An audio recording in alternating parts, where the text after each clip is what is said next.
Story 1. The Repeating Exit. Marcus Chen had been driving long haul for 12 years, crossing Interstate 80 more times than he could count. The route between Salt Lake City and Reno was muscle memory. Every truck stop, every grade, every mile marker burned into his mind. On September 14th, 2019, that familiarity became a nightmare.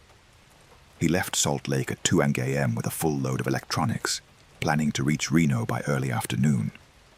The night was clear, the road empty in that particular way. Only Nevada highways get after midnight. Marcus had his CB radio tuned to channel 19, catching occasional chatter from other drivers, somewhere in the dark. His GPS showed 287 miles to destination. Everything was routine. At mile marker 365, he passed exit 352 for a small town called Wendover. He'd stopped there hundreds of times for fuel. Tonight he had 3/4 of a tank, so he rolled past. The digital clock on his dashboard read 3:47 a.m. 15 minutes later, according to his clock, he approached exit 352 again. Marcus blinked hard, checking his mirrors, his GPS. The device clearly showed he'd traveled 20 miles east, but there was the same blue sign. Wendover, exit 352, gas food lodging. The same cluster of lights in the distance. Even the same semi-trailer parked on the shoulder, with its hazards blinking. A yellow Schneider truck he'd noticed the first time. He keyed his CB. "Any eastbound drivers on I-80 near Wendover, you copy?" Static answered. Marcus checked his odometer. It had rolled forward normally. His fuel gauge showed slightly less than before. But exit 352 was approaching again, identical to both previous times. Same sign, same lights, same yellow truck on the shoulder. Marcus's chest tightened. He pressed the accelerator, pushing his rig to 75 miles per hour. The exit slid past. He focused on the road ahead, counting mile markers. 353, 354, 355. His GPS showed steady progress. The clock advanced to 4:23 a.m. He started to relax, telling himself he'd been drowsy, maybe hallucinated. Then he saw the blue sign emerging from the darkness ahead. Wendover, exit 352. "No," Marcus said aloud. "No, that's not possible." He grabbed his phone. No signal. The CB hissed with empty static. He watched his speedometer, 70 miles per hour, steady. The odometer clicking forward, fuel dropping slowly. Everything mechanical functioning normally, while the same exit appeared again, and again, and again. By the 7th repetition, Marcus was shouting into the CB, begging for anyone to respond. By the 10th, he was crying. He tried stopping once, pulling onto the shoulder before the exit. He sat there for 20 minutes, engine idling, watching other vehicles pass. A sedan, a pickup truck, a FedEx semi. When he pulled back onto the highway, exit 352 appeared within minutes. He tried taking the exit on the 14th loop. The off-ramp curved right, leading to a stop sign. Beyond it, Wendover's lights glowed. But when Marcus rolled through the intersection and tried to navigate into town, the road curved in a way that made no geometric sense, depositing him back onto I-80 eastbound. Within 10 minutes, exit 352 appeared again. The horror grew with each repetition. Marcus noticed details repeating exactly. The same airplane contrail frozen in the eastern sky, the same cloud formation, the same yellow truck on the shoulder that never moved. Time was passing according to his clock, and his body's growing exhaustion, but the world outside had become a loop, a section of reality replaying endlessly. At 6:15 a.m., according to his dashboard, though dawn never came, Marcus saw something different. As he approached exit 352 for perhaps the 30th time, another truck was parked on the shoulder ahead. Not the yellow one, but a blue freightliner with its driver's door open. Marcus pulled over behind it, hazards flashing. The other truck was empty. Keys in the ignition, engine cold. A coffee cup in the holder, contents dried to a crust. The logbook showed the last entry. September 9th, 2019. 5 days before Marcus entered the loop. The driver had written, "Can't escape exit 350U. Fuel running low. If anyone finds this..." The entry ended there. Marcus backed away from the abandoned truck. He climbed into his own cab and drove, accelerating hard. Exit 352 appeared, and appeared, and appeared. He lost count after 50 repetitions. His fuel gauge read a quarter tank. The clock showed 9:43 a.m. He'd been trapped for nearly 8 hours, covering what should have been hundreds of miles while going nowhere. Exhaustion clawed at him. His eyes burned. He thought about the abandoned truck, about running out of fuel in this impossible loop. Then, at 10:02 a.m., something shifted. Marcus felt it rather than saw it. A subtle change in the air pressure, a flicker in the darkness. He passed exit 352 again, but this time the yellow truck on the shoulder was gone. Different stars were visible overhead. His CB crackled to life with distant chatter. Mile marker 353 appeared, then 344. Marcus held his breath. 355. 356. His GPS showed forward progress. The terrain looked different. Normal desert highway, not the endless repetition. At 10:27 a.m., he passed exit 365 for Wells, Nevada. Real dawn was breaking pink and gold on the eastern horizon. Marcus pulled into the Wells truck stop and sat in his cab, shaking. He'd lost nearly 8 hours. His fuel gauge read almost empty despite showing quarter tank when the loop broke. His odometer showed he'd traveled 470 miles, nearly twice the distance he should have covered in that time. He never told anyone the full story. His logs for that night showed a normal drive, with an extended stop in Wells, which he couldn't explain to his dispatcher. But Marcus researched when he got home. He found 3 missing person reports for truck drivers who'd vanished on I-80 near Wendover over the past decade. All 3 were last seen at exit 352. Marcus still drives long haul, but he changed his routes. He hasn't driven I-80 through Nevada in 6 years. Sometimes, late at night, when he's alone on empty highways, he wonders about that loop. He wonders if it's still there, still trapping time, still waiting. He wonders about the driver who abandoned that blue freightliner, whether he's still looping, whether he ran out of fuel, whether he's still trying to escape exit 352 forever. Story 2. The station that wasn't there.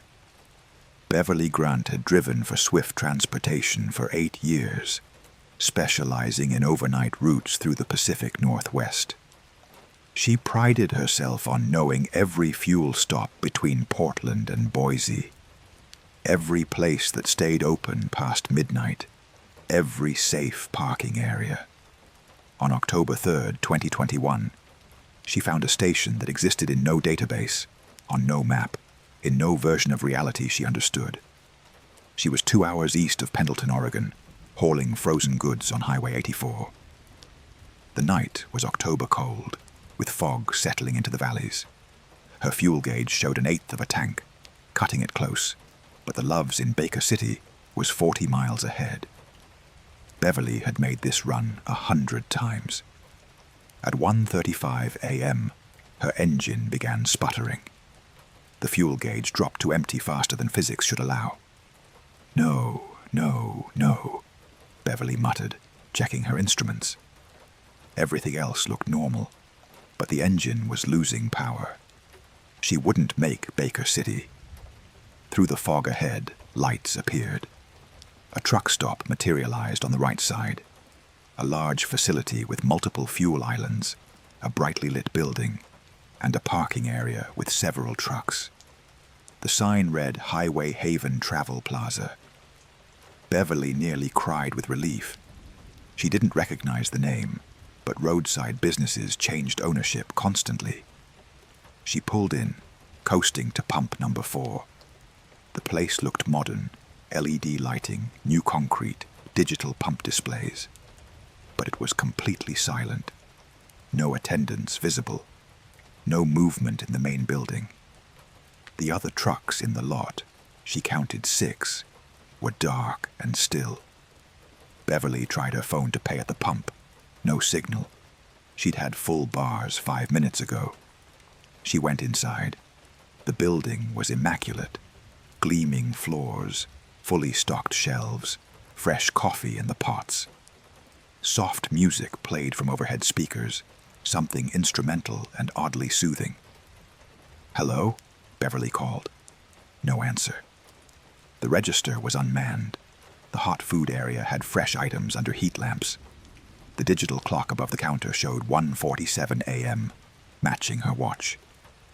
Beverly felt wrongness creeping up her spine. She checked the bathrooms. Empty. The driver's lounge. Empty. A door marked Employees Only was locked. She returned to the fuel island and tried pumping without paying. The pump activated immediately, fuel flowing normally. She filled her tank, the numbers climbing on the display. 38 gallons. 160 those 42. "I'll come back to pay," she said aloud, though no one was there to hear. She climbed into her cab, started the engine, and drove toward the exit. That's when she noticed the highway was gone. Where Highway 84 should have been, there was only fog, thick and impenetrable, pressing against an invisible barrier at the edge of the truck stop's property. Beverly stopped at the exit, staring.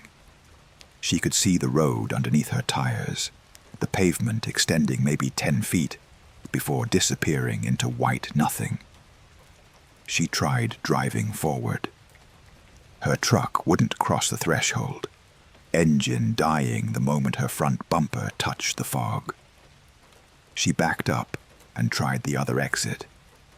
Same result, solid fog where the highway should be. Beverly circled the parking lot. The truck stop existed in a bubble of reality surrounded by absolute whiteness. She was trapped. Beverly parked and checked the other trucks. A Walmart semi, a moving van, a flatbed carrying machinery, 3 other commercial trucks, all empty, all locked, all with keys missing. Logbooks visible through windows showed dates: June 2021, March 2020, September 2019, April 2018, December 2016, February 2015. Drivers from different years, all vanished, their trucks abandoned. Panic clawed at Beverly's throat. She ran back into the building. "Is anyone here? Please, someone." The music continued its gentle melody. The coffee stayed fresh. The clock advanced minute by minute. She grabbed a hot dog from the roller grill. It was perfectly cooked. She took a bite. It tasted normal, real. She tried the door marked Employees Only again, pounding on it. "Let me out, somebody." The door shuddered but held. She found a tire iron in her truck and smashed the lock. The door swung open to reveal a narrow hallway, fluorescent lit, extending impossibly far given the building's outside dimensions. Doors lined both sides, dozens of them, hundreds, stretching into perspective. Beverly walked down the hallway. Each door had a small window. She looked through the first one. An empty truck stop employee break room. Abandoned coffee cups on tables. Second door. A garage bay with a truck inside, covered in dust. Third door. A bedroom, motel style, perfectly made. Fourth door. An office, computer screens showing static. She tried opening doors, all locked except one. Door 23, on the left. Inside was a small room with a desk and a telephone. The phone was ringing. Beverly stared at it, her heart hammering. She picked up. Highway Haven Travel Plaza, a pleasant female voice said. How may I serve you? Let me out, Beverly whispered. Please. I want to leave. Of course, the voice said warmly. Your total is $167.42. How would you like to pay? I have a credit card. We don't accept credit cards. How would you like to pay? Cash? Check? What do you want? Payment, the voice said, still pleasant. You took fuel. Payment is required. I'll pay. Just tell me how. You already know, the voice said, and the line went dead. Beverly dropped the phone and ran, back through the impossible hallway, through the main building, out to her truck. The fog had thickened, pressing closer to the building. The parking lot had shrunk. She could see it contracting slowly, the white void consuming space. She tried the highway exit again. Nothing. She tried ramming through the fog barrier at full speed. Her truck stopped dead, engine dying, as if hitting an invisible wall. She tried every exit, every edge of the property. The fog surrounded everything now, and the bubble of reality was getting smaller. Beverly spent hours searching the facility. She found inventory logs showing deliveries that never happened, security footage showing her arriving, but no record of anyone else ever leaving. Maintenance records signed by people with no names, just strings of numbers. And in the office, a ledger, a handwritten book listing license plates, dates, and next to each, a single word, pending. Her truck's plate was the last entry. Date, October 3rd, 2021. Status, pending. At 6:47 a.m., according to the clocks that never stopped, the fog began to recede. Beverly was in her truck, exhausted and terrified. She watched the fog pull back like a curtain, revealing Highway 84 exactly where it should be. She didn't hesitate. She started her engine and drove, accelerating hard onto the highway. Baker City appeared 15 minutes later. Beverly stopped at the Loves, got out, and kissed the ground. She checked her fuel gauge, empty. She'd used the entire tank driving from the Highway Haven, whatever it was. She refueled with shaking hands and continued to Boise, where she quit her job that afternoon. Beverly researched obsessively afterward. No Highway Haven Travel Plaza existed anywhere in Oregon. No record of construction, no permits, no business licenses. But she found 7 missing person reports. Truck drivers who vanished on Highway 84 between Pendleton and Baker City over the past 6 years. License plates matching those she'd seen in that parking lot. She never drove commercially again. The $167.42 charge appeared on her credit card statement 3 weeks later, billed to Highway Haven. She tried disputing it. The credit card company had no record of the charge, though she could see it clearly on her statement. She paid it immediately. Sometimes Beverly drives past that section of Highway 84, in daytime, with her husband. She watches for the truck stop. She's never seen it again. But on foggy nights, when she's alone, she wonders how many drivers are still there, still pending, still trying to find a way to pay for fuel from a station that doesn't exist. Story 3. The Thing in the Sleeper Cab. Raymond Torres had been driving solo for Werner Enterprises for 15 years, covering the southern routes from Texas to Florida. He'd slept in his rig thousands of nights, treating his sleeper cab like a second bedroom. On August 19th, 2020, something else started sleeping there with him. Raymond picked up a load in Houston, medical supplies bound for Jacksonville. The trailer was sealed, the manifest standard. He departed at 6 p.m., planning to drive through the night and reach Mobile by morning. The August heat was brutal, but his AC worked fine. Everything seemed normal. Around 2:00 a.m. east of Beaumont, Raymond started feeling watched. He'd driven long enough to know the difference between paranoia and genuine unease. This was the latter, a prickling sensation between his shoulder blades, an instinct screaming that he wasn't alone. He checked his mirrors. Empty highway behind him. He glanced at the sleeper cab curtain. It was closed, as always. At 3:15 a.m., he stopped at a Flying J in Lake Charles for fuel. While the pump ran, he opened the sleeper cab and checked thoroughly, pulled back the bedding, checked the storage compartments, looked in every corner with his flashlight. Nothing. He felt foolish, but still unsettled. He grabbed coffee and returned to the road. The feeling intensified after Lake Charles. Raymond couldn't shake the certainty that someone was behind that curtain, lying in his bed, watching him drive. He turned up his CB radio for company, caught scattered conversations between other drivers. But underneath their voices, he heard something else. Soft breathing that didn't match his own rhythm. He pulled over on the shoulder and grabbed his tire iron. "If someone's back there, you'd better come out now." No response. He yanked the curtain open. Empty. The breathing stopped. Raymond stood there, heart pounding, then closed the curtain and drove on. At 5:00 a.m., approaching the Mississippi line, Raymond saw movement in his peripheral vision. The curtain bulged outward, as if someone pressed against it from behind. He swerved, nearly hitting the shoulder. When he looked again, the curtain hung normally. "This is insane," he muttered. He was exhausted. That had to be it. Fatigue playing tricks. But at 5:47 a.m., he heard it clearly.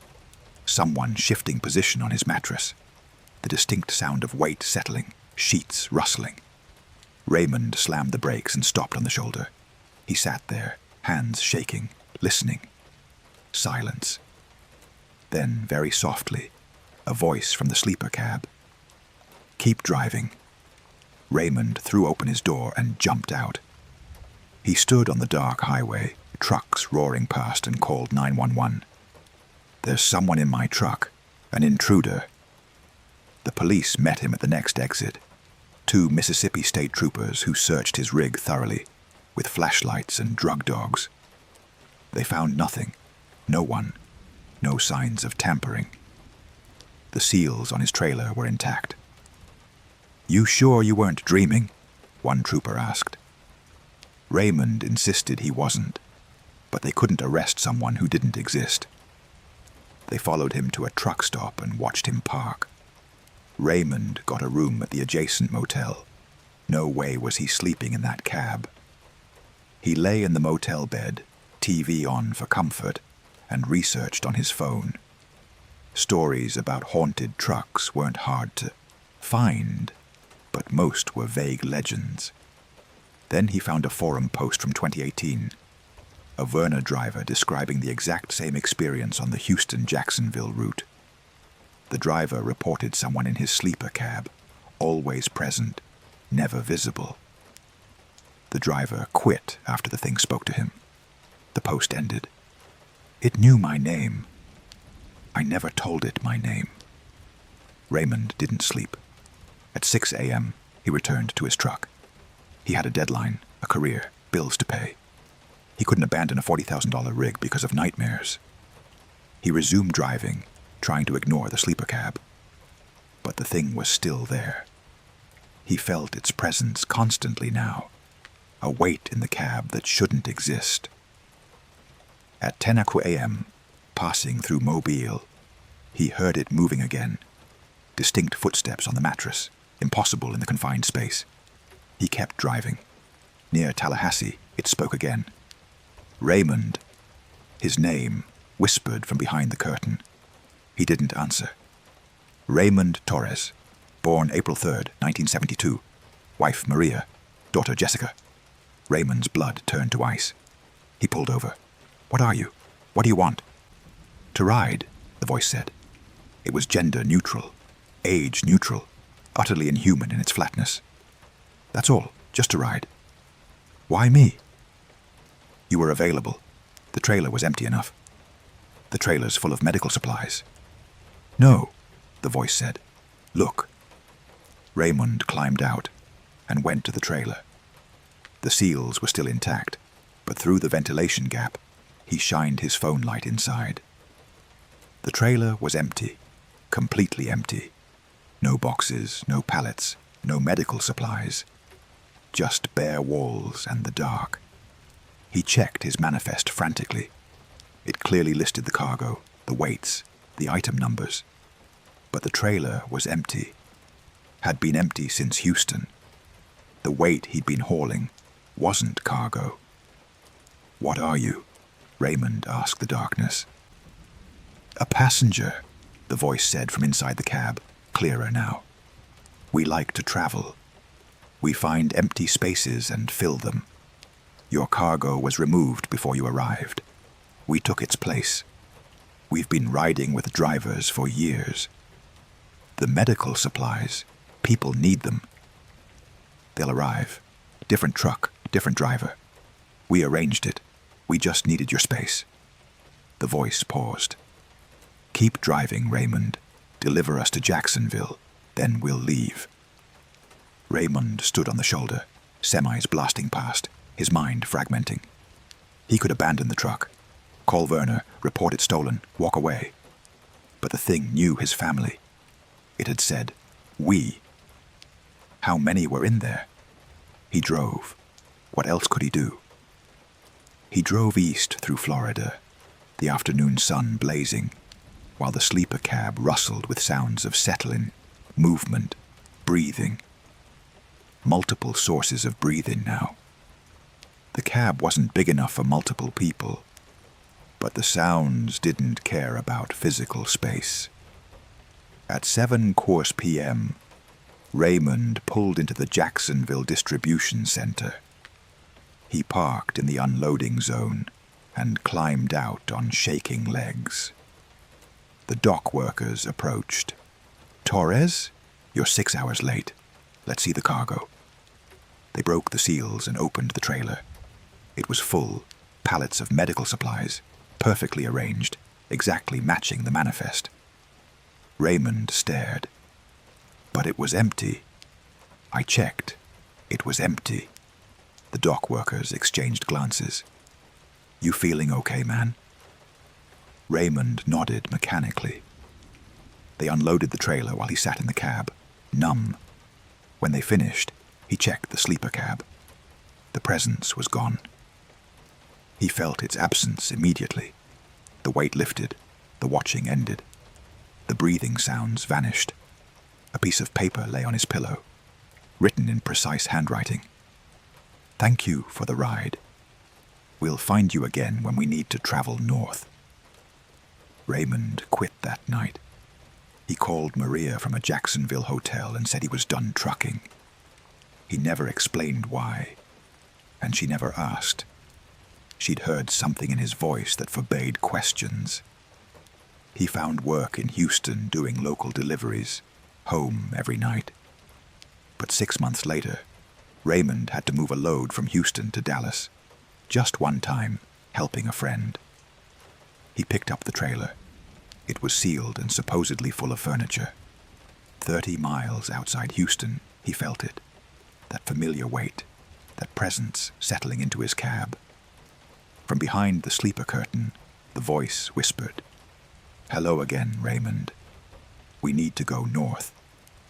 Raymond pulled over and walked away. He left the truck running, keys in the ignition, and called his friend to report it stolen. He took a bus back to Houston. The truck was found 3 days later in Oklahoma. Empty trailer, no signs of theft.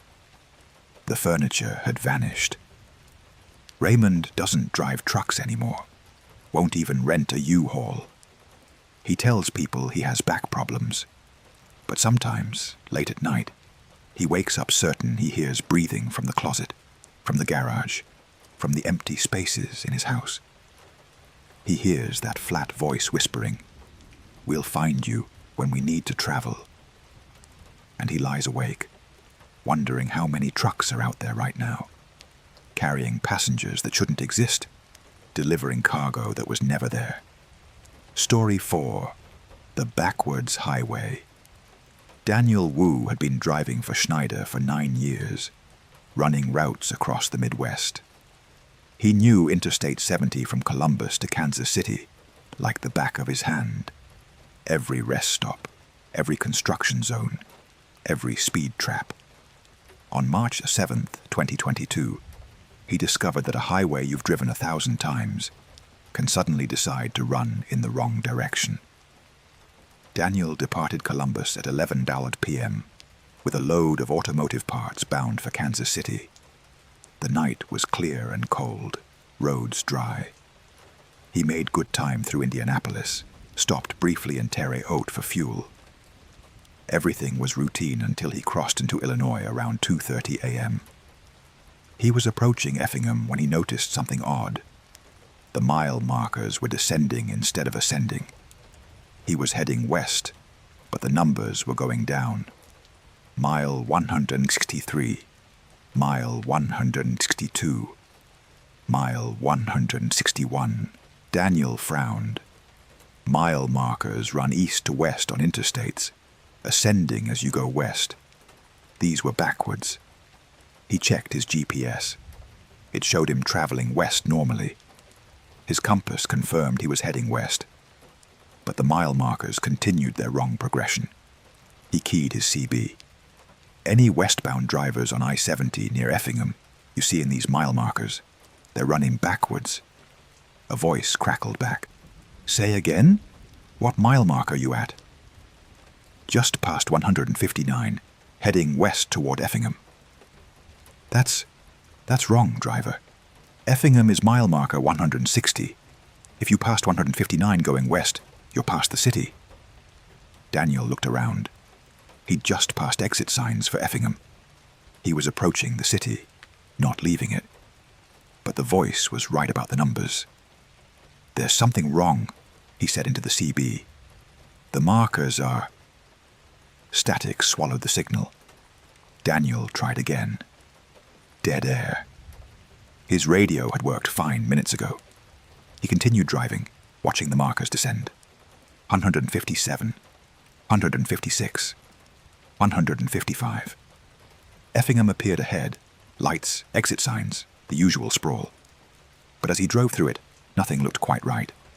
The buildings were familiar but mirrored somehow, positioned on wrong sides of the highway. A truck stop he knew should be on the north side sat on the south. Exit ramps curved in opposite directions. Past Effingham, the wrongness intensified. The highway itself looked normal. Same lanes, same concrete barriers, same signage. But the landscape felt inverted. Trees that should be on his left appeared on his right. A distinctive water tower he'd passed thousands of times stood in the wrong location. The moon, which should be in the western sky at this hour, hung in the east. At mile marker 145, Daniel saw another truck ahead, westbound like him. Relief flooded through him. He wasn't alone. He accelerated to catch up. As he drew closer, he read the trailer's company logo. Schneider, same as his. Then, closer still, he read the unit number on the cab. 4782J. His unit number. He was looking at himself. Daniel's hands locked on the wheel. The truck ahead mirrored his movements. When he shifted lanes, it shifted. When he adjusted speed, it matched. He was following himself down a backwards highway, watching his own taillights in an impossible recursion. He slammed his brakes. The truck ahead maintained its speed and pulled away. Daniel sat on the shoulder, hazards flashing, breathing hard. His mirrors showed the empty highway behind him. Eastbound lanes on his left, westbound on his right, all normal. Ahead, his own truck disappeared around a curve. Daniel forced himself to keep driving. The mile markers continued their backward count. 144, 143, 142. His GPS insisted everything was fine, showing steady westward progress. But the numbers told a different story. At this rate, he'd hit mile marker 0 somewhere in Illinois. And then what? Negative numbers? Would the highway end? At 4:15 a.m., he passed mile marker 100. He'd traveled 63 miles according to the markers, but his GPS showed only 28 miles from Effingham. The numbers didn't reconcile, and the landscape grew stranger, familiar enough to recognize, wrong enough to disturb. A rest area appeared on the left when it should be on the right. A bridge he knew crossed over the highway instead of under it. Exit signs advertised towns in reversed order. Then he saw the message board. The digital highway signs typically showed construction warnings or amber alerts. This one, at mile marker 87, displayed, "Turn back, Daniel Wu. Turn back now." His name, on a state highway sign. Impossible. Daniel pulled over again, hands shaking. He checked his phone. No signal. He tried the CB, static. He was alone on an inverted highway that knew his name. He sat there, trying to decide whether continuing forward or turning around was the right choice. But turning around felt wrong somehow, like it would make things worse. He drove. The markers descended.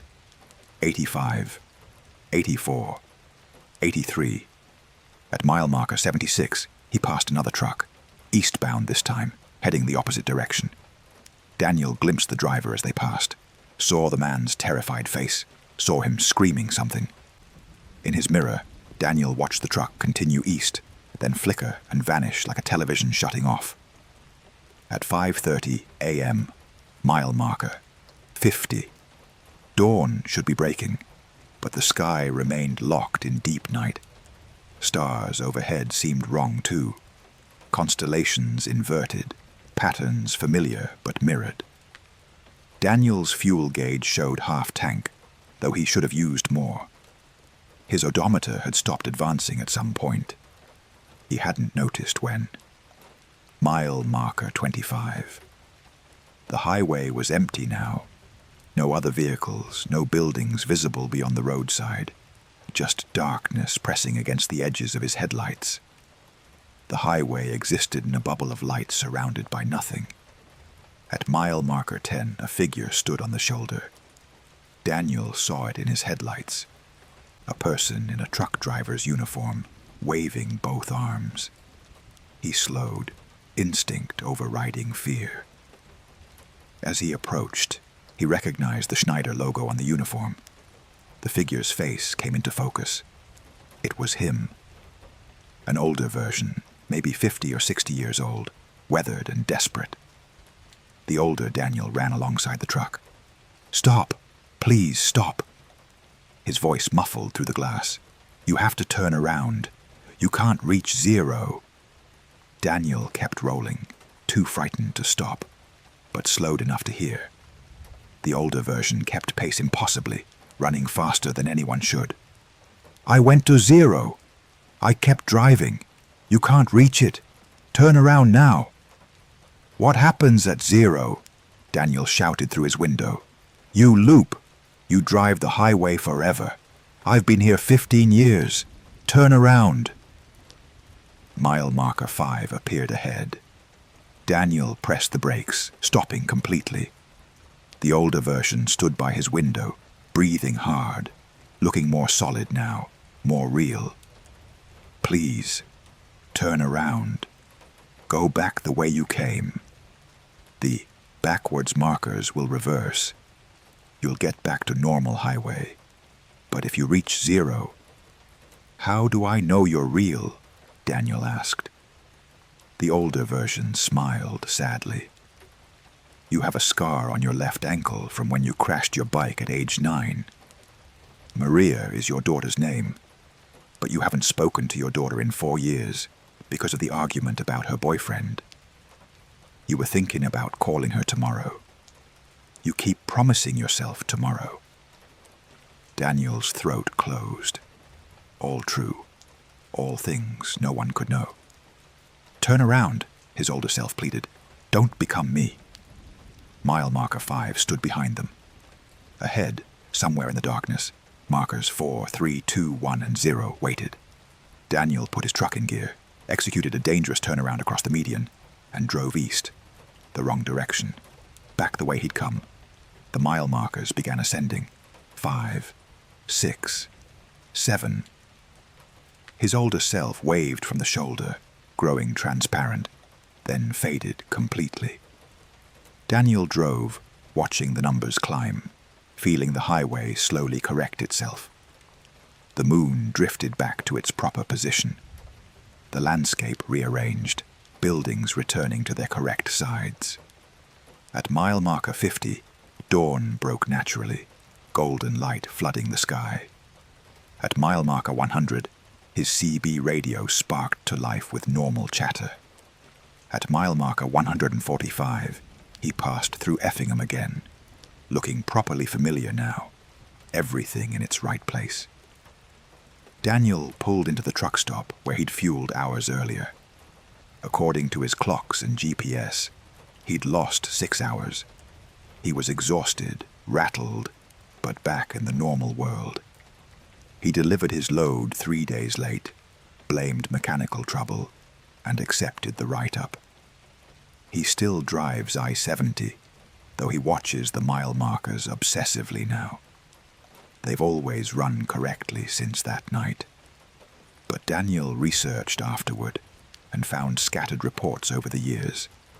Drivers on various interstates reporting backwards mile markers, inverted highways, signs displaying their names. Most were dismissed as fatigue hallucinations. Daniel found one report from 2007 about a Schneider driver named Michael Voss who vanished on I-70 in Illinois. The truck was never found. The last communication was a confused CB call about mile markers running backwards. Daniel called his daughter the next morning. They talked for 2 hours, tentatively rebuilding their relationship. He calls every week now.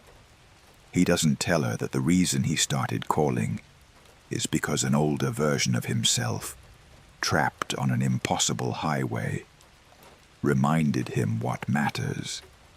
He doesn't tell her that he sometimes wakes up terrified, that he's still driving westbound on I-70, still watching those markers descend, that the phone calls and the life he's living are just dreams he's having while trapped at mile marker 0. But he calls anyway, every week, just to make sure he's still real. Story 5. The cabin with no interior. Patricia Hoffman had been driving for Prime Inc. for 11 years, specializing in Canadian routes through the Northern Territories. She was comfortable in isolation, comfortable with winter driving, comfortable with the vast empty spaces between cities. On January 12th, 2023, she found a cabin in Saskatchewan that contained more emptiness than the entire prairie surrounding it. Patricia was hauling construction equipment from Calgary to Saskatoon, running Highway 2 through the night. January in Saskatchewan meant brutal cold. -30 Celsius, howling wind, the kind of weather that could kill you in minutes. Her truck handled it fine, but at 11:45 p.m., her engine started overheating. She managed to pull off the highway near a small side road before the engine died completely. Middle of nowhere, no cell signal. CB picking up nothing but static. Patricia checked her engine, coolant leak. Bad enough that driving was impossible. She could run the auxiliary heater for a while, but her fuel would only last until morning. Then she'd freeze. That's when she saw lights through the trees, maybe half a mile from the highway, the warm glow of a building. Civilization.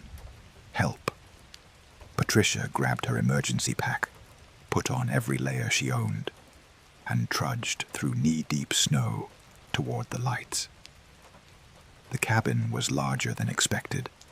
2 stories, log construction, smoke rising from a chimney. Lights glowed in every window. A pickup truck sat in the driveway, covered in snow but not so much that it had been there more than a day or two. Patricia climbed the porch steps and knocked. No answer. She knocked again, harder. "Hello? I need help. My truck broke down." Nothing. She tried the door. Unlocked. It swung open to warmth and light. "Hello?" Patricia stepped inside. The cabin was wrong. She stood in the doorway, looking at what should be an interior but wasn't. The floor extended about 5 feet inward, then stopped. Beyond it was nothing. Not a room, not darkness, just nothing. An absence of space. The walls existed, the ceiling existed, but there was no interior volume. It was like looking at a stage set, a facade with no depth. Yet the lights worked. The warmth poured out. The furniture, she could see a couch, a table, a lamp, existed in the 5-foot threshold, but cast no shadows into the non-space beyond. The chimney rose through the roof, but the fireplace had no room to exist in. Patricia backed out, confused. She circled the cabin. Lights glowed in every window, but when she looked through them, she saw the same thing. 5 feet of interior, then nothing. The second floor was the same. Windows showing illuminated rooms that had no dimension. Furniture existing at the threshold of space, but going nowhere. The cold bit at her exposed skin. She had to make a decision. Freeze by her truck, or shelter in this impossible cabin. Patricia went back to the front door. She stepped inside, walking carefully across the 5 feet of floor that existed. When she reached the edge where floor met nothingness, she stopped. She could see the couch from here. It was real-looking, solid, 3-dimensional. She reached out to touch it. Her hand found fabric, cushioning, real. She sat down on it, or rather, on the edge of it, the part that existed in the 5-foot threshold. The cushion compressed under her weight. Impossible, but real. Patricia stayed there, sitting on a couch that shouldn't exist, in a cabin that had no interior, trying to understand. The warmth was genuine. She could feel it soaking into her frozen limbs. The lights actually illuminated. But when she looked past the 5-foot boundary, there was only that terrible nothing. Not empty space, not darkness, just the complete absence of anything. She tried walking into the nothing. She stood, took a step forward off the threshold. Her foot found floor that shouldn't exist. She could walk into the non-space, could move through it, but she couldn't see it. Looking down, her legs disappeared below the knee. Not into darkness, but into absence. Looking up, the ceiling was visible, but the space between floor and ceiling didn't exist in any visual sense. Patricia retreated to the couch, heart hammering. She sat there for hours, trying to stay calm. The cabin's clock, visible on the wall, existing in that 5-foot threshold, ticked forward normally. Midnight. 1 a.m. 2 a.m. Outside, the wind howled. Inside, the impossible warmth continued. At 3:30 a.m., Patricia heard footsteps upstairs, heavy boots on wood floors, pacing back and forth. Someone else was here. Relief and fear mixed equally. "Hello?" she called. "I'm downstairs. I need help." The pacing stopped. Silence. Then the footsteps descended stairs. Stairs Patricia hadn't seen because they existed in the non-space. She watched the area where stairs should be. Nothing visible, but she heard each step clearly, coming closer.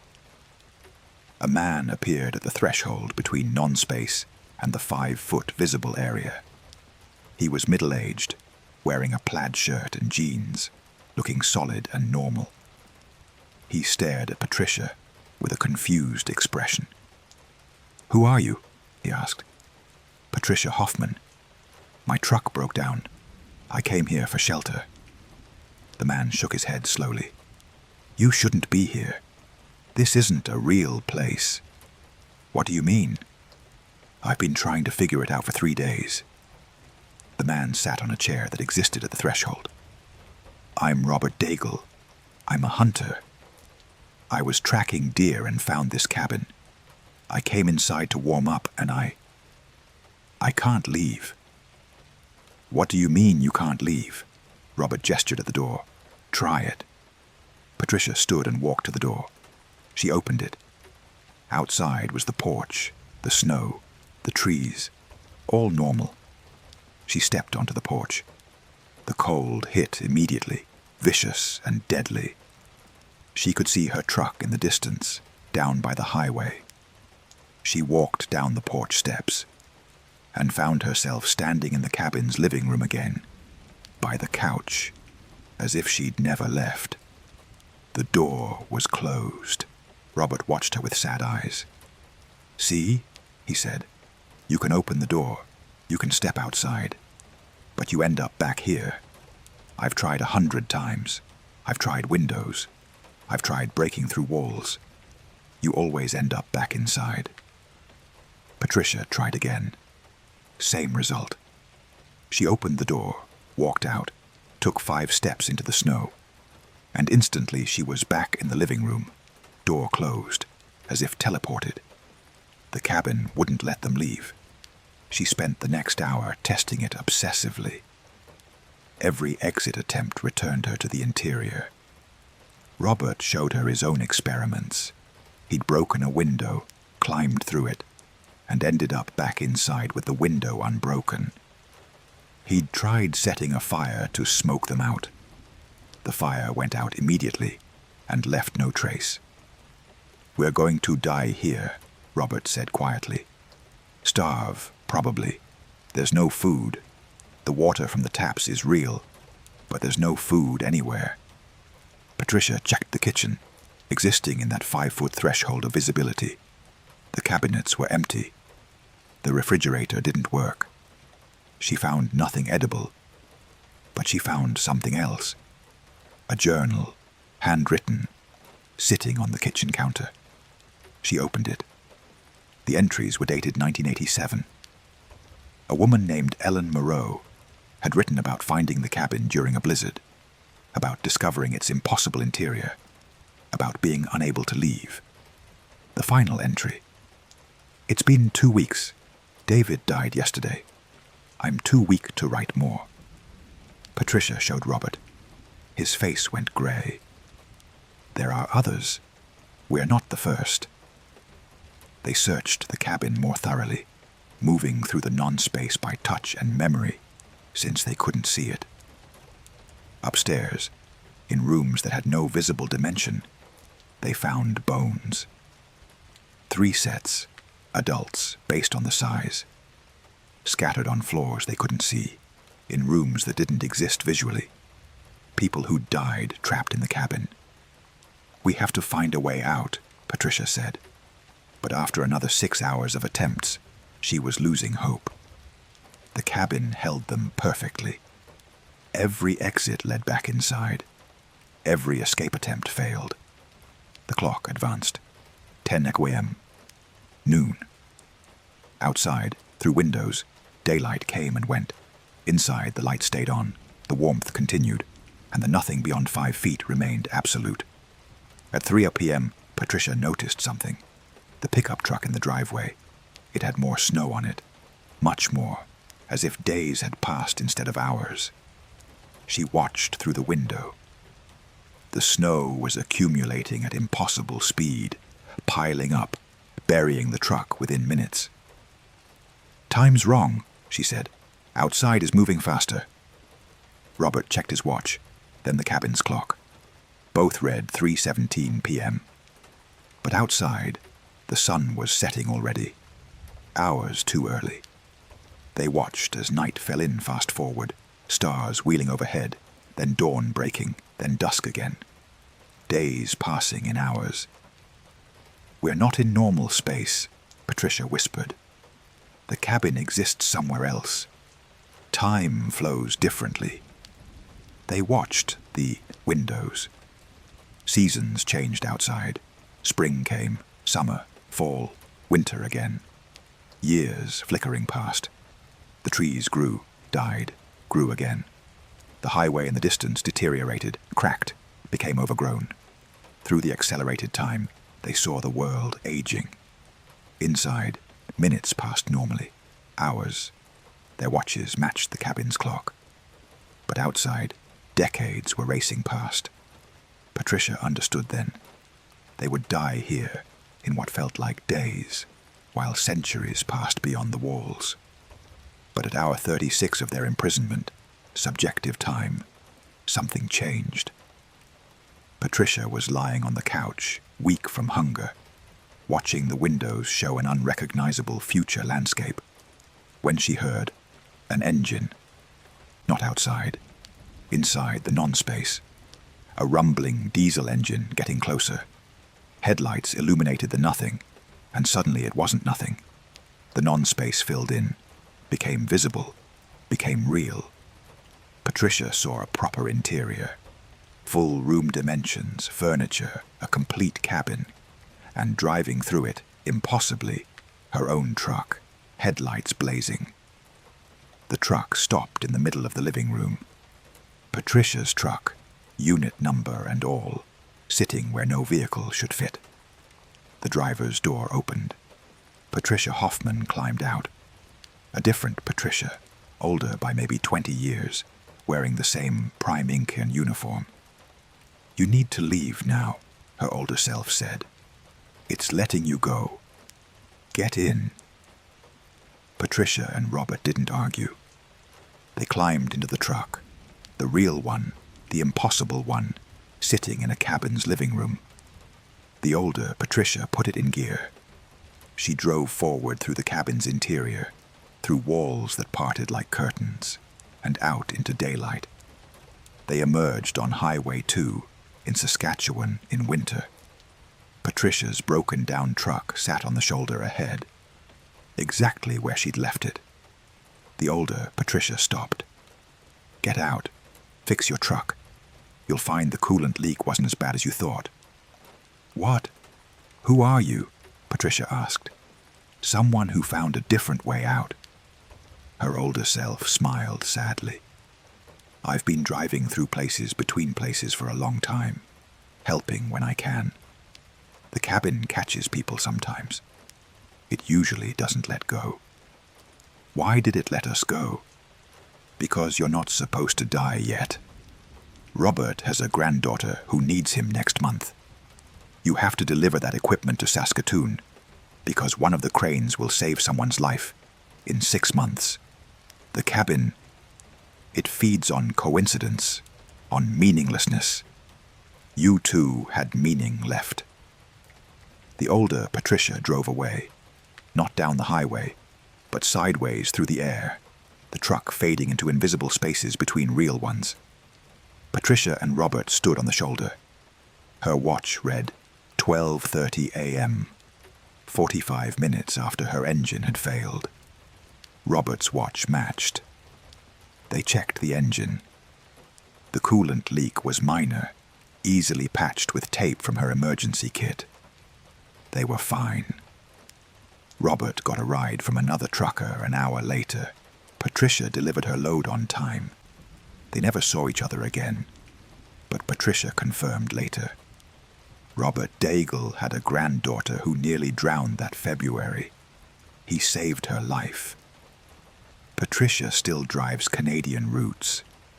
She's passed that section of Highway 2 hundreds of times. She's never seen the cabin again, never seen lights through those trees.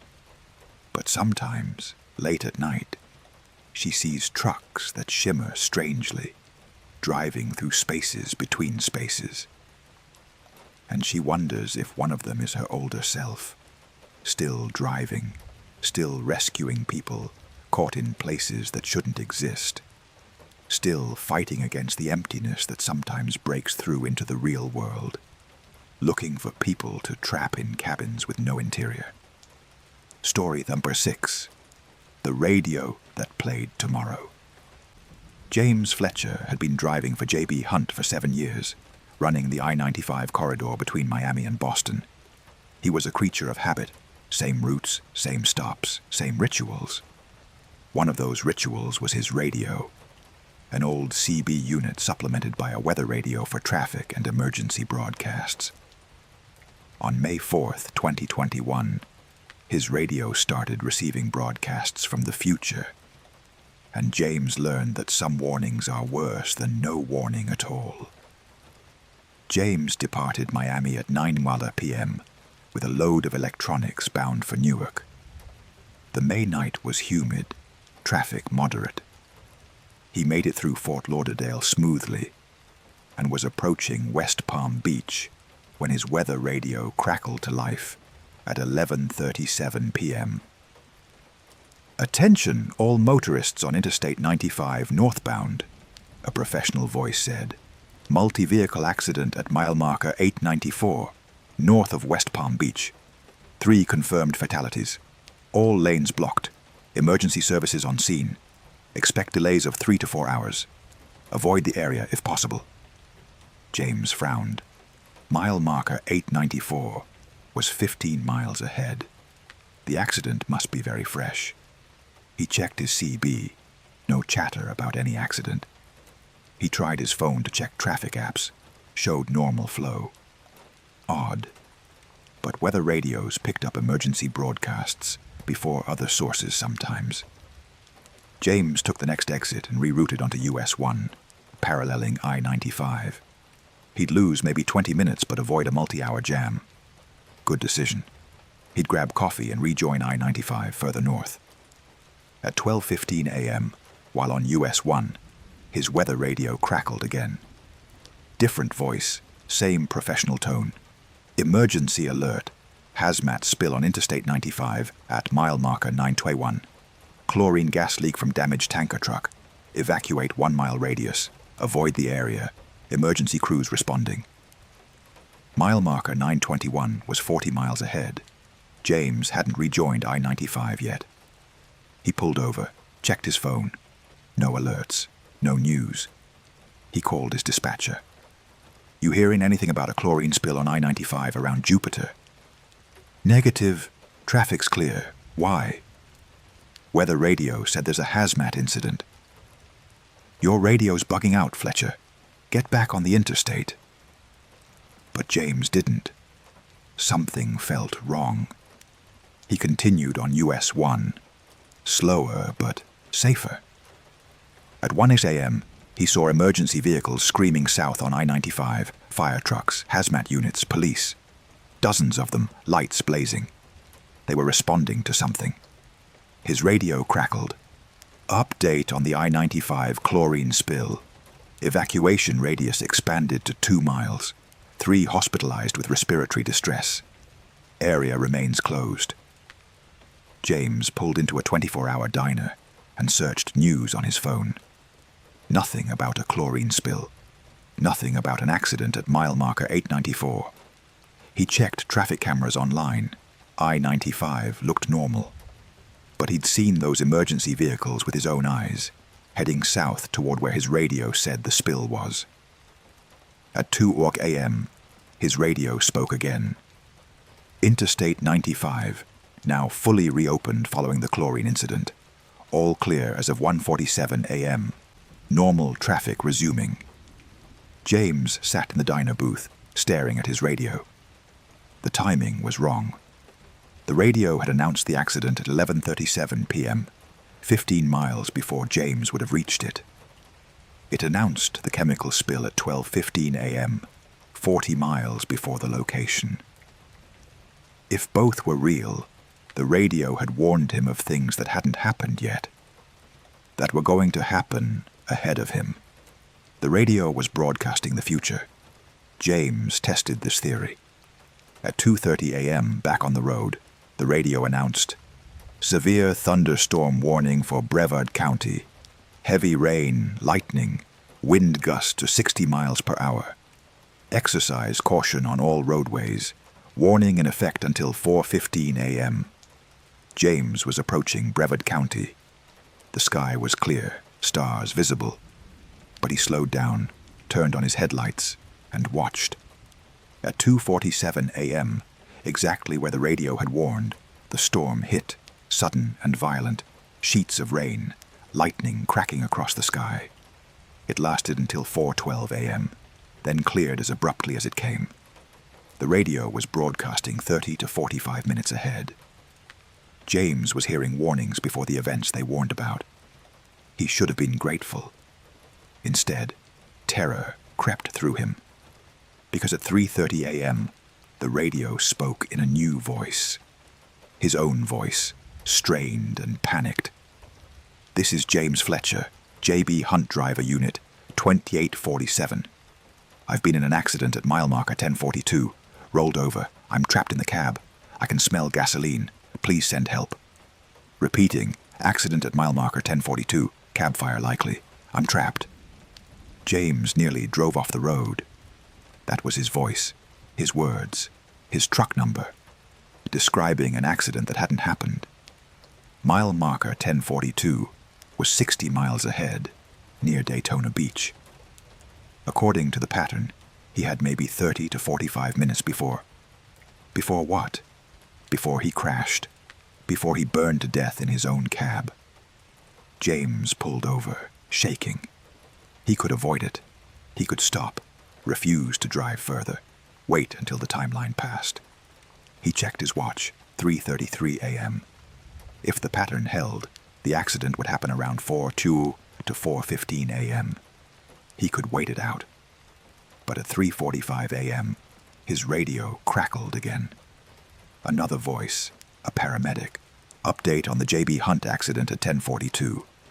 Driver deceased. Fire consumed the cab before we could extract him. Fatality confirmed. Next of kin to be notified. James sat in his truck on the shoulder. Cars passing, his whole body trembling. The radio was telling him he was going to die. Not just crash, die. Burn to death. And it was specific enough, consistent enough, that he believed it. He called his dispatcher. "I need to stop for the night. I'm not feeling well." "You're 3 hours from Jacksonville. Push through, Fletcher." "I can't. I need to stop." "You stop now. You'll miss your delivery window. You know the penalty." James hung up. He sat there, paralyzed. If he kept driving, he'd crash at mile marker 1042. If he stopped, he'd lose his job, face penalties. But he'd be alive. At 4 a.m., his radio spoke again, his voice. "I shouldn't have kept driving. The radio warned me. Why didn't I listen? Oh God, I can feel the flames." The broadcast cut off with a scream. James vomited out his door onto the shoulder. That was his future. That was him, burning, dying, knowing he'd ignored his own warning. He turned his truck around. He drove back south, away from mile marker 1042, away from his fate.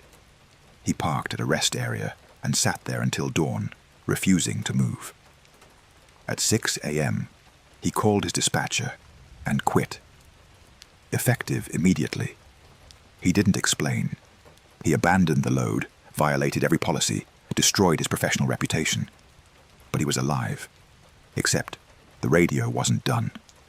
At 6:30 a.m., sitting in the rest area in daylight. Traffic update. Fatal accident on I-95 at mile marker 1042. Single vehicle rollover. JB Hunt truck, driver identified as James Fletcher. Occurred approximately 4:08 a.m. Investigation ongoing. James grabbed the radio and stared at it. "No," he whispered. "I didn't crash. I'm here. I'm alive." The radio continued. Fletcher's truck left the roadway for unknown reasons, struck a guardrail, and rolled 3 times. Cab fire started immediately. Fletcher was deceased before emergency services arrived. Speed and fatigue are suspected factors.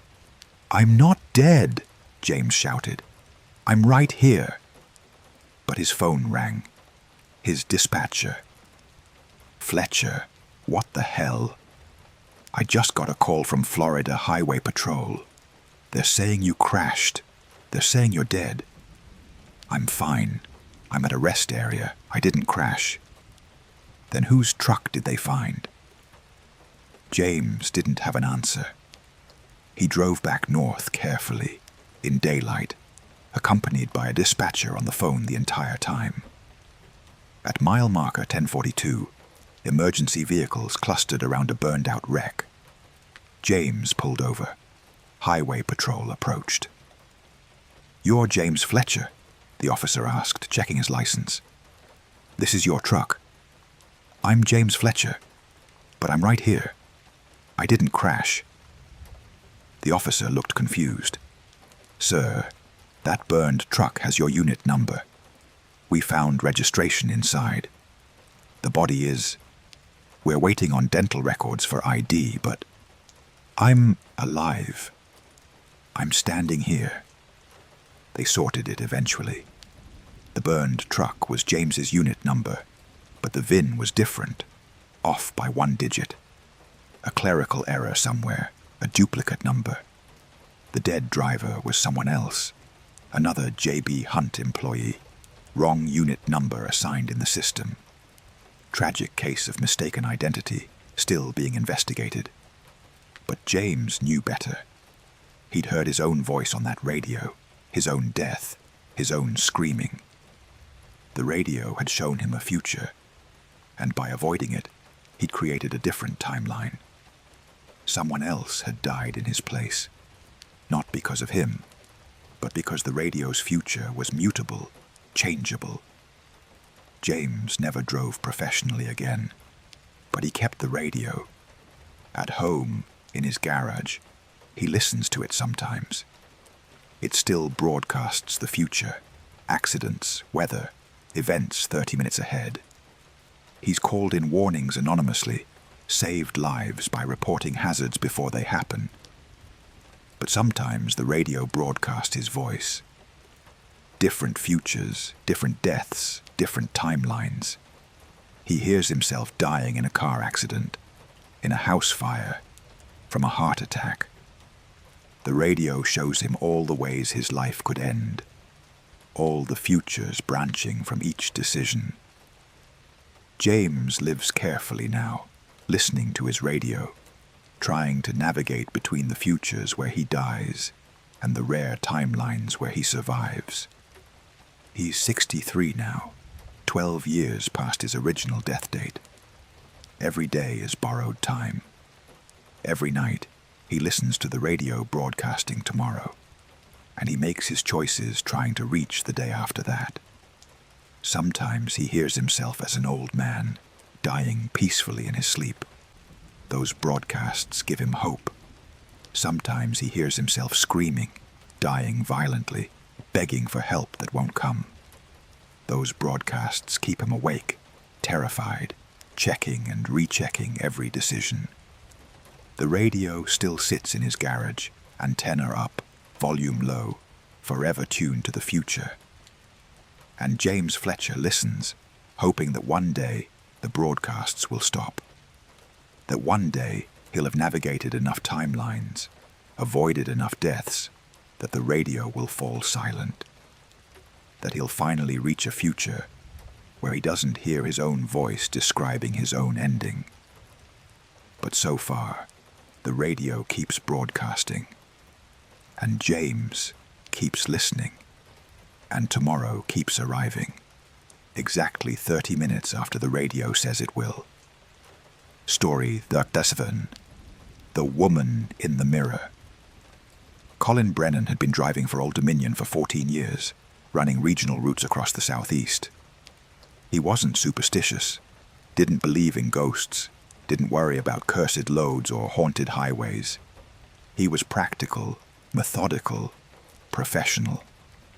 On November 8th, 2020, he picked up a load in Atlanta that included a full-length antique mirror, and learned that some things reflected in glass aren't always behind you. The load was mixed freight: furniture, appliances, various household goods for a distribution center in Charlotte.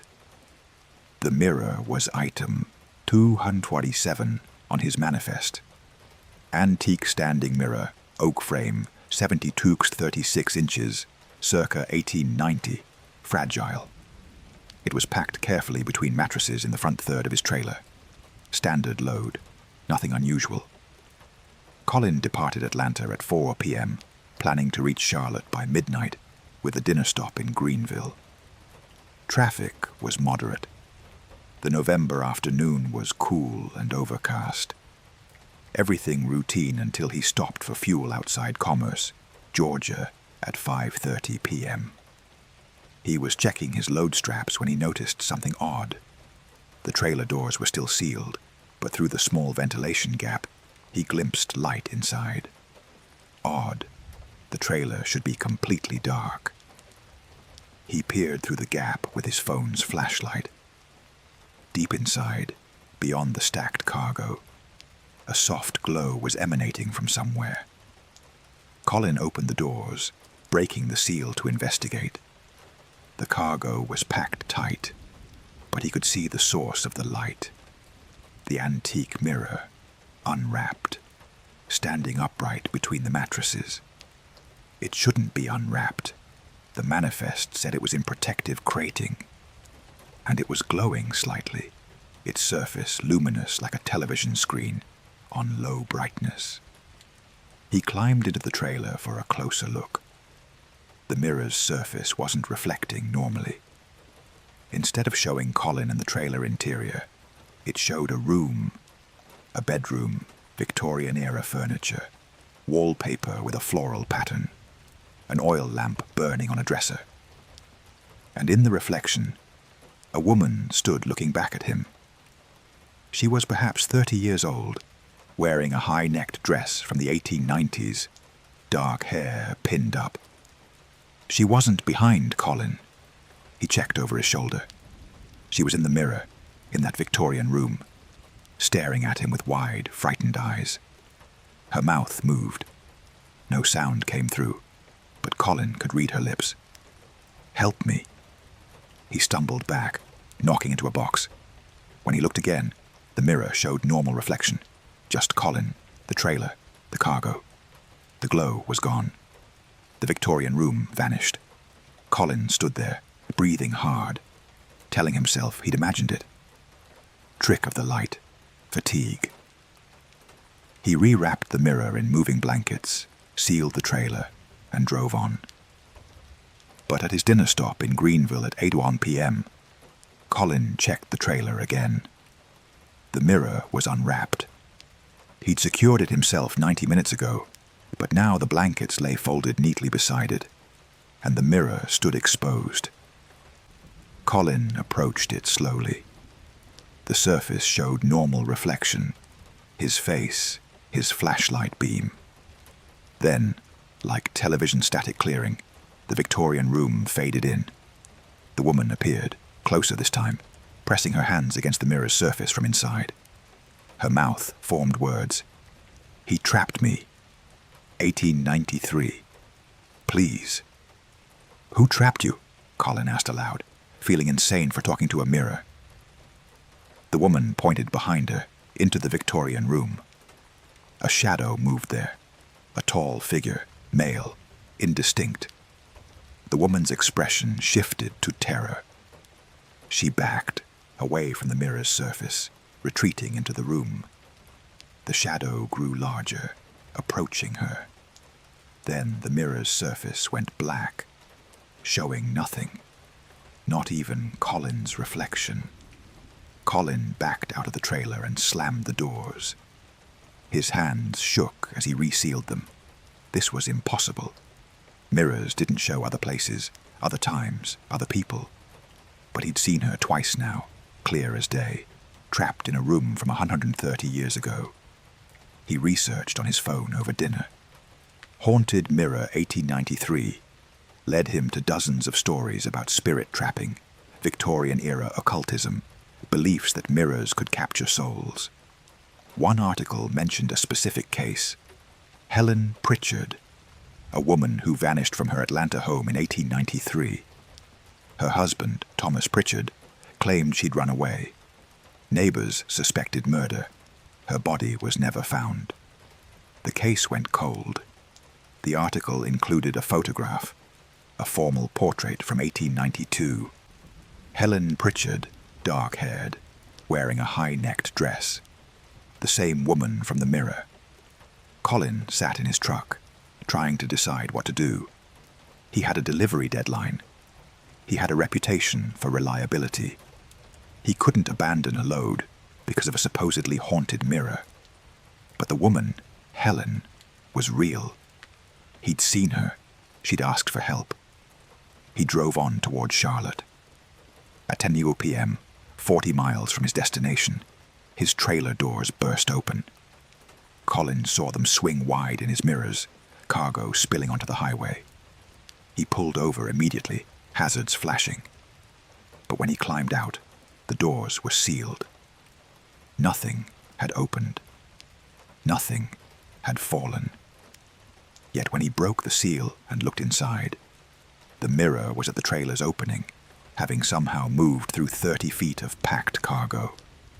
It stood there, glass facing him, and Helen was in it, screaming silently, pounding on the surface. The shadow figure was right behind her, hands reaching for her. Colin acted on instinct. He grabbed the mirror, carried it out of the trailer, and smashed it against the pavement. The glass shattered into hundreds of pieces, the oak frame splintering. For a moment, nothing happened. Then the broken shards began to glow, that same soft luminescence. And from the largest shard, Colin heard a voice. "Thank you." Faint, whisper-thin, but clear. Helen's voice. The glow intensified, became blinding, then faded. The mirror shards went dark, lifeless, just broken glass on the asphalt. Colin stood there, breathing hard, staring at the wreckage. He'd destroyed cargo worth thousands of dollars. He'd violated policy. He'd probably ruined his career. But the mirror was gone, and hopefully Helen was free, wherever free meant for someone trapped in glass for 127 years. He swept up the shards, filled out an incident report claiming he'd hit road debris, and the mirror had broken when cargo shifted and delivered the rest of the load. The shipping company was angry, but accepted the insurance claim. Colin received a write-up, but kept his job. But 3 days later, a letter arrived at Colin's house. No return address, postmarked from Atlanta. Inside was a handwritten note on old, yellowed paper. "Thank you for releasing me. I was trapped when I discovered what Thomas had done. The other women, the bodies in the cellar. He performed a ritual, used the mirror to trap my spirit so I couldn't testify against him. I've been in that reflection since 1893, watching the world through glass, unable to speak, unable to escape. You freed me. I can rest now. Bless you. Helen Pritchard." Colin researched Thomas Pritchard, found records of his death in 1894, suicide, gunshot wound, alone in his Atlanta home. After Helen's disappearance, he'd lived for only a year, alone with his mirrors. Police had investigated him but found no evidence of foul play. The house had been demolished in 1952. No cellar remains were ever documented. But Colin kept the letter. He also kept one shard of mirror glass, a piece about the size of a playing card, the only piece that still sometimes glows faintly in darkness. He doesn't look at it directly. He's afraid of what he might see reflected. Another room, another time, another person trapped and waiting for release. Colin still drives for Old Dominion. He refuses loads containing mirrors. His dispatcher thinks it's an odd superstition, but accommodates him. Colin doesn't explain that it's not superstition, it's experience. He knows now that mirrors can hold more than reflections. They can hold people, hold moments, hold trapped fragments of the past. Sometimes, late at night, Colin takes out that mirror shard and holds it in darkness, watching for the glow. He's seen it 3 times since 2020. Faint luminescence, and in the glass, different faces. A man in colonial clothing, a child in Victorian dress, a woman from the 1950s, all looking at him with desperate, pleading eyes, all trapped in their own mirrors, wherever those mirrors are now. Colin researched each face he saw, found missing person cases matching each one, people who vanished near mirrors, near reflections. He started tracking mirror sales from estate auctions, antique dealers. He's looking for those specific mirrors, those specific pieces of glass holding trapped souls. He's found 2 so far. Bought them, smashed them, freed whoever was inside. He received no thank you notes this time, but the mirrors went dark after breaking, the glow fading. He hopes that means release. He hopes Helen wasn't a special case. Colin drives with a sledgehammer in his cab now, just in case. Just in case he finds another load, another mirror, another face pressed against glass from the wrong side of reality. He doesn't know if he can free them all.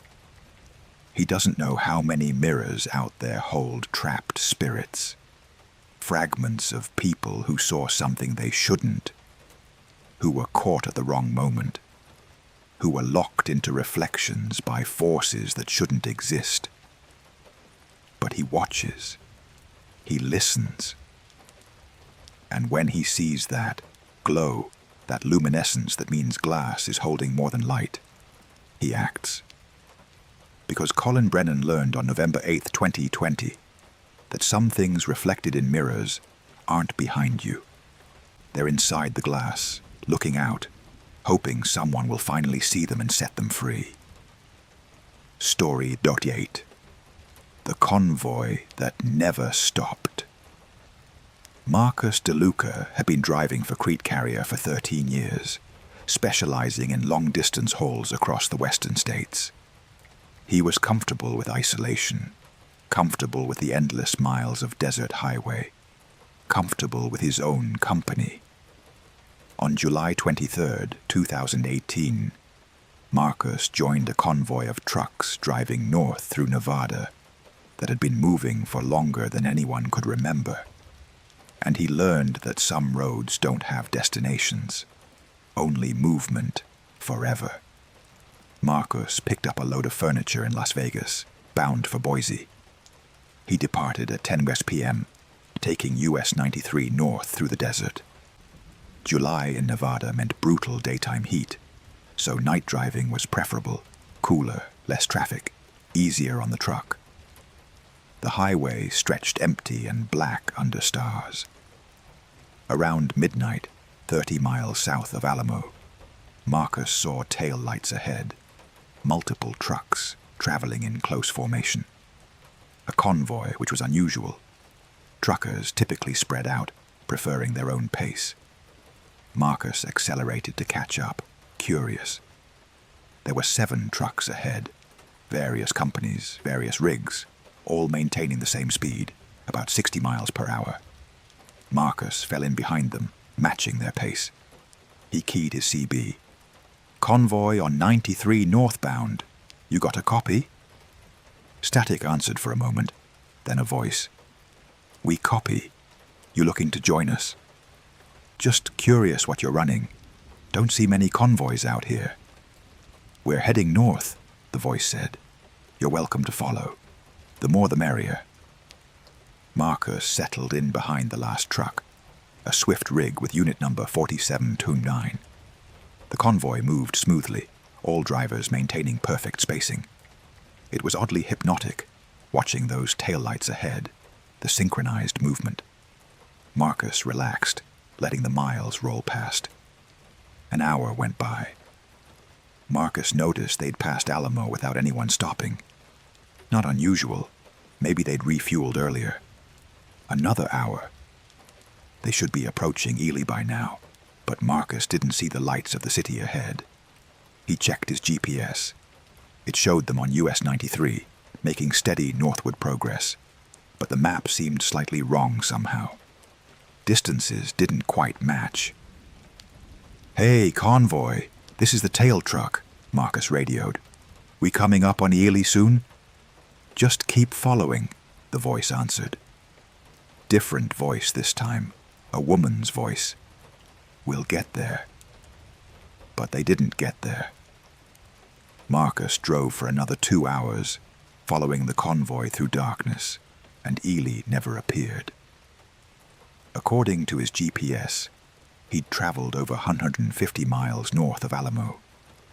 Ely should be long past, but the landscape looked the same. Empty desert, same rock formations, same distant mountains. At 3:30 a.m., Marcus tried the CB again. "Convoy, my GPS is acting up. What's our position?" "Northbound on 93, a male voice answered. Not the same voice as before. "Just keep following." "Yeah, but where exactly?" "I think I missed a turn." "You didn't miss anything. Stay with the convoy. It's safer together." Safer from what? Marcus checked his mirrors. No vehicles behind him. Ahead, the 7 trucks rolled on in perfect formation, tail lights glowing red. He tried his phone. No signal. Not unusual in rural Nevada, but still unsettling. Marcus decided to break away at the next intersection or exit.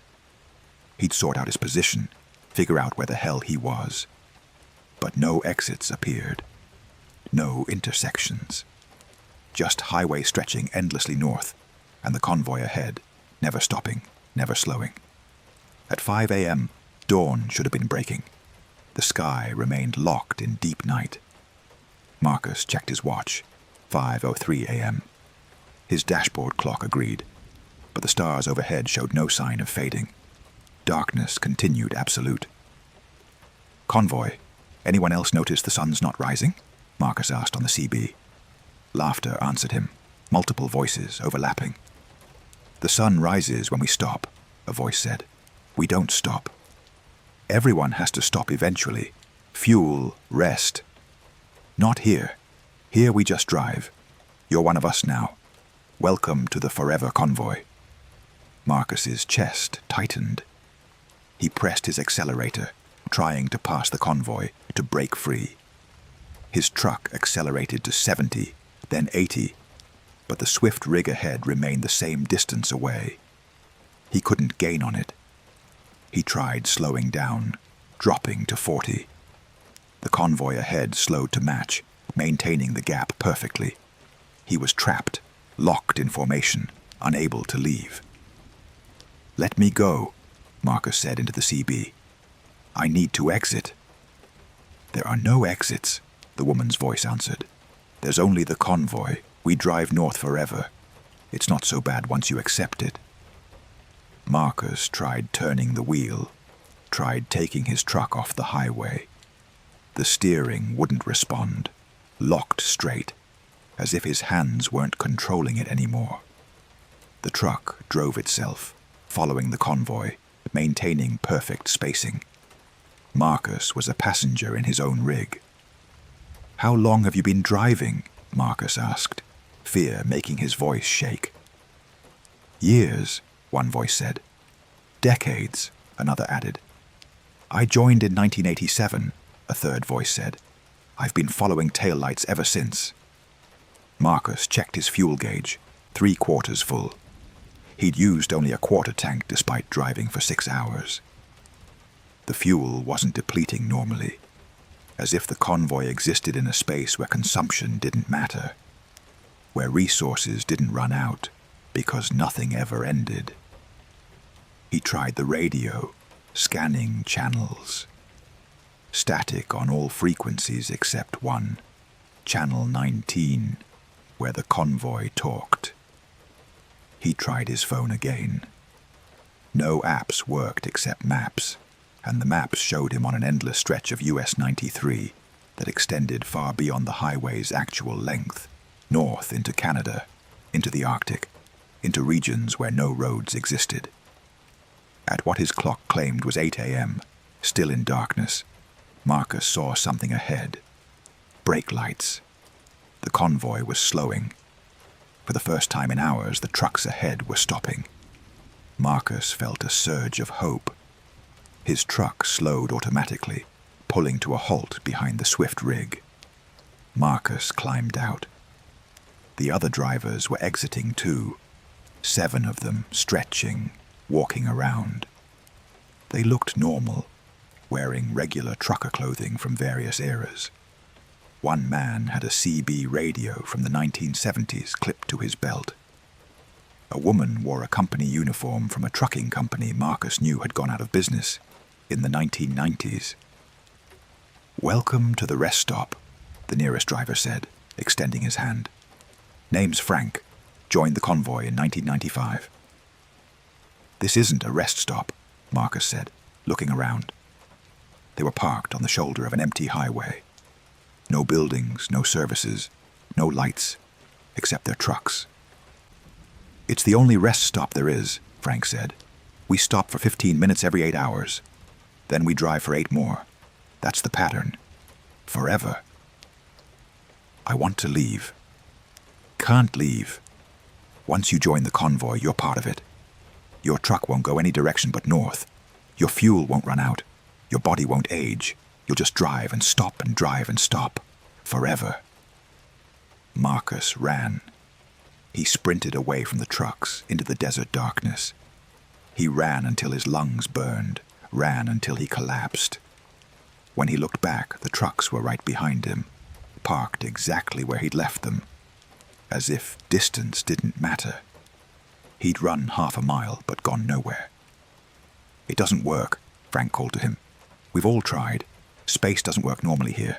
The convoy is all there is." Marcus sat in the dirt, despair crushing him. "Why? Why does this exist?" "Best guess?" Frank shrugged. "Ghosts of highways. Routes that got so used, so traveled, that they became permanent. The road made a loop in reality, and anyone who joins the convoy gets caught in it. We're driving on a highway that doesn't exist on any map, going to a destination that isn't real." The 15 minutes ended. Marcus felt it rather than heard it. Some internal signal that said, "Time's up." All the drivers returned to their trucks. Marcus tried to resist, but his legs walked him back to his cab. His hands opened the door. His body climbed in. He had no control. The convoy resumed driving north. Darkness continued. The highway stretched endlessly. Marcus's fuel gauge held steady at 3/4. His odometer stopped advancing, stuck at 247,832 miles, the number frozen. Time passed according to his clocks, but nothing else changed. 8 hours later, another 15-minute stop. Marcus tried everything. Tried calling 911, no signal. Tried using his satellite communicator, dead. Tried flagging down other vehicles. None ever came. The convoy was alone on an impossible highway. Days passed. Weeks. Marcus lost count. The stops came every 8 hours. The driving continued endlessly. He talked to the other drivers, learned their stories. All had joined the convoy accidentally, following taillights into this trap. The oldest driver, a woman named Dorothy, claimed she'd been here since 1973. 45 years, driving north, never stopping. "Do we die?" Marcus asked her during one stop. "No," Dorothy said. "We should age, should starve. But the convoy won't let us. It needs drivers. So we just continue." Marcus tried everything to escape. He tried crashing his truck. It wouldn't crash, wouldn't leave the road. He tried setting it on fire. The flames wouldn't catch. He tried abandoning it during stops. He couldn't. His body wouldn't let him walk away permanently. But on what Marcus's watch claimed was day 127, though he had no way to verify, something changed. A new truck appeared behind him, joining the convoy. Marcus watched in his mirrors as a freightliner fell into formation, becoming the 8th truck. A new driver on the CB. "Convoy ahead. You got a copy?" Marcus grabbed his radio.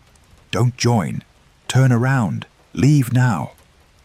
But the voice answered, "We copy. Heading north. You're welcome to follow." The script repeating, the convoy growing. Marcus understood then. He'd become part of the trap. His voice, his truck, his taillights now luring others into the forever convoy. Marcus screamed into the CB. "Turn around. This isn't a real highway. You'll be trapped." But the words that came out were, "Just keep following. The more the merrier." The convoy controlled what he said, what he did. He was no longer Marcus DeLuca. He was just another driver, another set of taillights, another voice welcoming new victims into the endless drive. The convoy rolled north through darkness. 8 trucks now. More would come. The highway had no end, no destination, no purpose except movement. Marcus drove and stopped and drove, his body refusing to age, his truck refusing to run out of fuel, his mind slowly fragmenting as days became weeks, became months, became years.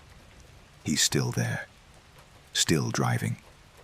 If you take US 93 through Nevada on certain nights, if you see a convoy of trucks moving in perfect formation, don't follow them. Don't answer when they call on the CB. Don't let their taillights hypnotize you into joining, because the convoy never stops, never reaches its destination, never lets its drivers leave. It just drives north forever, through darkness that never ends, on a highway that exists between reality and nowhere. Marcus DeLuca is truck number 7 now. He's been driving for 6 years, subjective time. He'll drive for 60 more, 600 more, forever. The convoy is always looking for new drivers. The highway is always there, waiting. And if you're unlucky enough to see those taillights, to hear those voices saying, "Just keep following, run, turn around, take any other road," because the convoy that never stops is always hungry for more trucks, more drivers, more souls to join the endless drive into darkness that has no end.